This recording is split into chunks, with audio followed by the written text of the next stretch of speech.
আপনারা জানেন যে হবিগঞ্জে গতকাল এনসিপি এবং ছাত্র যুব দলের মধ্যে যে সংঘর্ষের ঘটনা ঘটেছিল, সেই সংঘর্ষের ঘটনা কিন্তু হবিগঞ্জ শহরে আজ এক উত্তপ্তম একটি দিন চলে গেছে। দিনভর নানা ধরনের নাটকীয়তা, উত্তপ্ত পরিবেশ এবং সংঘাতময় পরিস্থিতির মধ্যে দিয়ে গেছে, যদিও কোনো ধরনের অপ্রীতিকর ঘটনা বা সংঘর্ষের ঘটনা ঘটেনি। আমরা সর্বশেষ যেটি বলতে পারি যে এখানে হবিগঞ্জের বাহুবল উপজেলার কামাইছড়া পুলিশ ফাঁড়ি এর মধ্যে কিন্তু এনসিপির যে শীর্ষ নেতৃবৃন্দ আছে তারা কিন্তু এখানে ছিলেন। এখানকার হবিগঞ্জের জেলা পুলিশের যিনি পুলিশ সুপার, হবিগঞ্জের যিনি পুলিশ সুপার জনাব তারেক মাহমুদ, উনি কিন্তু ছিলেন। উনাদের উপস্থিতিতে কিন্তু গতকালকে সংঘর্ষের ঘটনায় রূপায়ণ lake castle, welcome to the land of piece.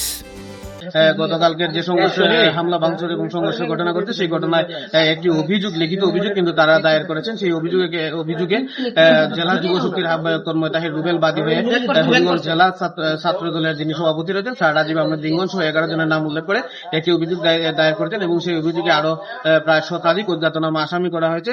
Police যেটি বলছে, লিখিত অভিযোগ তারা পেয়েছেন এবং সেখানকার সেটি তদন্ত করে পর্যালোচনা এবং ভিডিও ফুটেজ বিশ্লেষণ করে কিন্তু অভিযুক্তদের বিরুদ্ধে ওনারা ব্যবস্থা নেবেন। ওদিকে অভিযোগ দায়ের পর আসলে যিনি বিরোধী দলের চিফ হুইপ নাহিদ ইসলাম, তিনি আমাদের সঙ্গে সাংবাদিকদের সঙ্গে কথা বলেছেন। উনি যেমনটি বলেছেন, বর্তমান যে সরকার রয়েছে উনি কিন্তু সেই সরকার কিন্তু আগের যে ফ্যাসিস্ট সরকার রয়েছে সেই সরকারের ঠিক রূপের মতো কিন্তু একই ধরনের আচরণ করছে, বিরোধী দলের উপর দমন করে নির্বাচন চালাচ্ছে। তারা কিন্তু আজকে হবিগঞ্জে শান্তিপূর্ণ একটি সমাবেশের উদ্দেশ্যে কিন্তু মৌলভীবাজার থেকে হবিগঞ্জের উদ্দেশ্যে যাত্রা করেছিল।